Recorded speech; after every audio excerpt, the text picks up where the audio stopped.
और हमारे साथ ओंकार जुड़े हुए हैं। ओंकार, जो खुलकर बोल नहीं रहे हैं, लेकिन आप हमें जरा खुलकर यह बात बताइए कि ये जो हम बगावत देख रहे हैं, क्योंकि टीएमसी की ओर से तो बताया गया ना शोभन देव को बनाएंगे, लेकिन अगर सब लोग रितोब्रतो के साथ हैं तो जाहिर सी बात है कि पार्टी टूट चुकी है, अलग गुट बन चुका है।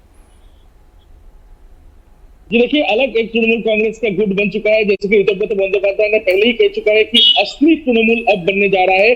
तो क्या आज ही ये रेजोल्यूशन के जो लेटर है रितोब्रतो बंदोपाध्याय के पास, जिनमें 59 विधायकों का सिग्नेचर किया हुआ ये लेटर है, ये क्या आज स्पीकर के पास ही वो जमा करेंगे? सूत्रों के हवाले से जो खबर मिल पा रहा है कि आज ही ये लेटर जमा किया जा सकता है स्पीकर के पास। और इसके साथ साथ रितोब्रतो बंदोपाध्याय को इस विपक्षी के नेता के तौर पे ये स्पीकर के पास ये लेटर जमा किया जा सकता है, क्योंकि इस तमाम जो विधायक है, काजल शेख हो गया, शिवनी शाह हो गया, तमाम जो विधायक है वो एक के बाद एक विधानसभा में पहुंच रहे हैं। हालांकि कोई खुलकर बोल रहा है, लेकिन ज्यादातर विधायक खुलकर नहीं बोल रहे। उनका जो कहना है कि उनका पर्सनल काम है, पर्सनल काम के वजह से वो विधानसभा में आके पहुंचे हैं।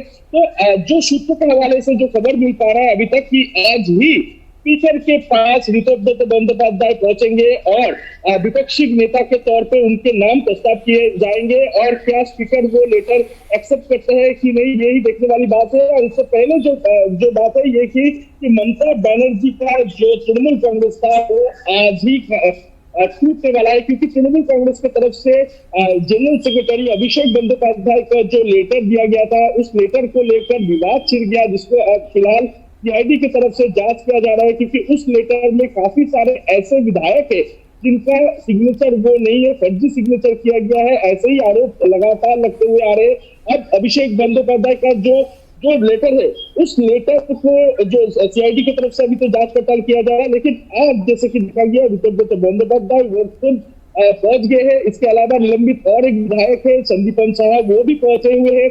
और जैसे कि सूत्रों के हवाले से जो खबर मिल पा रहा है कि और कुछ ही देर में स्पीकर से वो मिलेंगे और रेजोल्यूशन का जो पेपर है वो पेपर दाखिल करेंगे, क्योंकि ममता बनर्जी के पास अभी मुश्किल और भी ज्यादा बढ़ती हुई नजर आ रही है। अमित, बिल्कुल, देखिए ओंकार, जैसा आप बता रहे हैं कि ममता बनर्जी के सामने मुश्किलें बढ़ती जा रही हैं। मुश्किलें इस बात को लेकर हैं कि पार्टी के अपने ही विधायक बागी हो गए हैं। एक एक करके विधायकों का विधानसभा पहुंचने का सिलसिला शुरू हो गया है। रितोब्रतो को तो आपने सुना, जो कह रहे हैं कि कितने सिग्नेचर हैं अंदर जाकर ही पता चलेगा, अभी मैं अपने पत्ते नहीं खोलूंगा। लेकिन जितना कॉन्फिडेंस उनकी बातों में नजर आ रहा है, उस बात से अंदाजा लगाया जा सकता है कि ज्यादा से ज्यादा विधायकों का समर्थन इस वक्त रितोब्रतो के पास है, जिसको लेकर वो विधानसभा के अंदर पहुंच गए हैं। अब ओंकार, ये मसला सिर्फ नेता विपक्ष को लेकर ही है या कुछ और बातें हैं जिसकी वजह से पार्टी में सबसे बड़ी टूट हो रही है? देखिए, ये नाराजगी जो है कहीं ना कहीं ये अभिषेक बंदोपाध्याय के खिलाफ नाराजगी है, क्योंकि लगातार जैसे कि रितोब्रतो बंदोपाध्याय ने कहा है कि 18वीं विधानसभा में अभिषेक बंदोपाध्याय कोई सदस्य नहीं है, कोई नहीं है, फिर भी उनका लेटर यहाँ पर क्यों आ रहा है? हालांकि पार्टी की तरफ से जो कहा गया था कि वो पार्टी के जनरल सेक्रेटरी है और इस वजह से वो लेटर जारी किए थे। तो इस जगह से कहीं ना कहीं अभिषेक बंदोपाध्याय के खिलाफ लगातार विधायक वो सामने आकर खुलकर बोल रहे थे कि अभिषेक बंदोपाध्याय की वजह से ही तृणमूल कांग्रेस की इतनी बड़ी हार हुई है। और ये इस बार जो है उन्होंने ये जारी किया है कि शोभन देव चट्टोपाध्याय को नेता प्रतिपक्ष माना जाए, लेकिन कहीं ना कहीं ये विधायक जितने भी है वो मानने के लिए तैयार नहीं है अभिषेक बंदोपाध्याय के बात।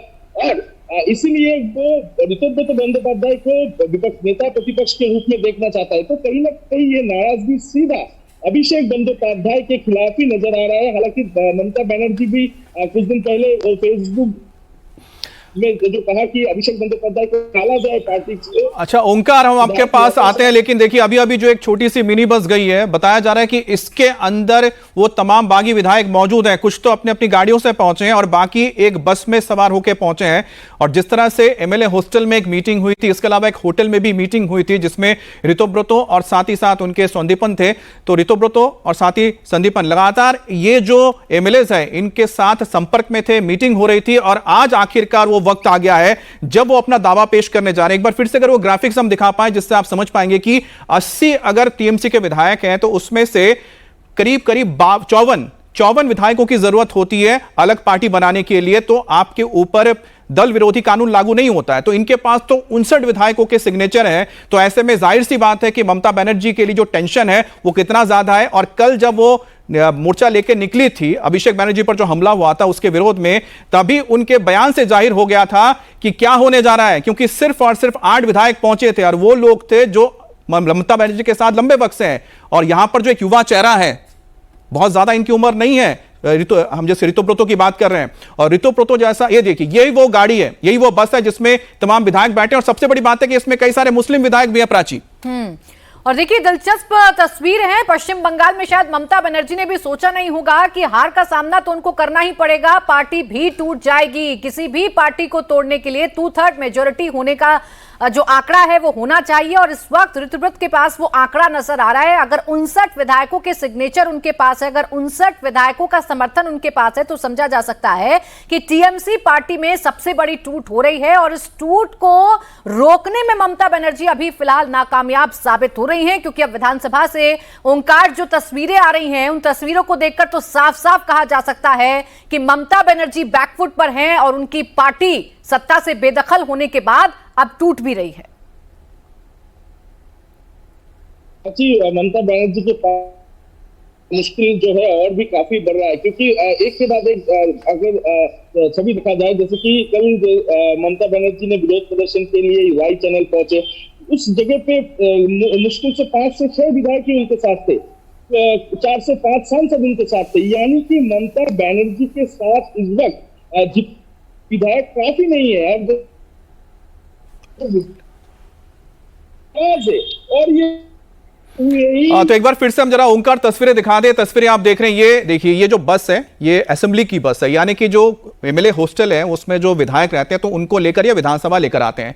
अब जाहिर सी बात है कि ये बस पहुंची होगी एमएलए हॉस्टल, वहां पर जो तमाम विधायक थे जो ऋतुब्रतो बनर्जी के साथ जुड़े हुए हैं वो इस बस के जरिए यहां पर पहुंच चुके हैं। अब ऋतुब्रतो को लेकर जो इतनी चर्चा हो रही है, तो इनके बारे में भी जानिए कि आखिरकार कौन है ऋतुब्रतो। ऋतुब्रतो, उनकी शुरुआत जो हुई थी पॉलिटिकल करियर की, वो सीपीएम के साथ हुई थी, एसएफआई के लीडर थे, स्टूडेंट फेडरेशन ऑफ इंडिया। अगर आपको याद हो, उस वक्त जब ममता बनर्जी पहली बार बंगाल में सीएम बनी तो उन्होंने अमित मित्रा को बनाया था फाइनेंस मिनिस्टर, और उनके ऊपर अंडे फेंके गए थे, उनके ऊपर हमला किया गया था। उसमें जो एक चेहरा था उसमें ऋतुब्रतो भी थे, उस वक्त तो सीपीएम के लीडर थे, और उनको माना जाता था कि वो एक युवा चेहरा है, और बहुत तेजी से उन्होंने, आप कह सकते हैं कि सीढ़ियों को चढ़ के 2017 में राज्यसभा पहुंच गए थे। 34 साल उम्र थी इनकी, करीब 34 साल की उम्र में राज्यसभा में एमपी बन गए थे सीपीएम की ओर से। उसके बाद उनके उठने बैठने का तरीका कह सकते हैं, या फिर पार्टी ने कहा कि वो अंदर की बातें बाहर लीक करते हैं, तो उनको पार्टी से निष्कासित किया गया। उसके बाद उन्होंने ममता बनर्जी का साथ पकड़ा, और उन्होंने कहा, यहां तक बयान दिया था कि ममता बनर्जी ही सच में लेफ्ट की पार्टी है, मतलब लेफ्ट है। ओंकार, अब ये ऋतुब्रतो का हम जो जिक्र कर रहे हैं, जिनका बैकग्राउंड तो बताइए। ये तो माने ही जाते हैं कि इस तरह के नेता हैं जो बहुत मुखर हैं और विद्रोह कर देते हैं। जब सीपीएम में थे विद्रोह कर दिया, अब टीएमसी में आए तो भी विद्रोह कर दिया। देखिए, ऋतुब्रतो बंदोपाध्याय जो कि लेफ्ट के नेता थे, एसएफआई करते थे, छात्र नेता थे, उसके बाद जैसे कि एक कंट्रोवर्सी उनके सामने आ गया, उनके खिलाफ रेप का मामला भी दर्ज करवाया गया, तो इसके बाद जैसे कि उन्हें पार्टी से निलंबित कर दिया गया, लेफ्ट पार्टी से, और उसके बाद वो सीधा तृणमूल कांग्रेस ज्वाइन कर लिया। फिर तृणमूल कांग्रेस में आईएनटीटीयूसी में वो शामिल हुए, आईएनटीटीयूसी में शामिल होने के बाद वो राज्यसभा पहुंच गए, और राज्यसभा के बाद अब जैसे कि देखा गया वो विधायक के उम्मीदवार बने और जीत भी हासिल किया। तो इस वक्त ऋतुब्रतो बंदोपाध्याय जो कि आपको बीच में रोक रही हूँ, बागी विधायकों का क्या कहना है एक बार फिर सुनवाते हैं। ছিলাম না, আমার একটা অন্য কাজ ছিল বলে ছিলাম না, আজকে এসেছি অন্য মিটিং এ, বেরোবা যখন তখন উত্তর আমাদের সিনিয়র লিডার আসবে, তাদের সঙ্গে কথা বলবো। সিনিয়র লিডার কে রেখেছে আজকের এই বৈঠক? শোভনদেব চট্টোপাধ্যায় ডাকা নয়, দলের যে বৈঠক নয় এটা, তাহলে কে রেখেছে আজকে বৈঠক? আমি এসেছি আমার পের বিলটা নিতে, নিয়ে দেখি কি হয়, বেরোবার সময় উত্তর দিচ্ছি। दीदी एक बार हिंदी में बोलिए, हिंदी मुझे नहीं आता है, नहीं मैं आया है पे बिल लेने के लिए, इसलिए हमने आया है, जो होगा हम निकलेगा जब तब बताएगा। किसने बुलाया है मीटिंग? नहीं, हमने मीटिंग के लिए नहीं आया है, पे बिल के लिए आया है, मीटिंग होगा तो वहाँ पर रहेगा, हो जाएगा तो आके जो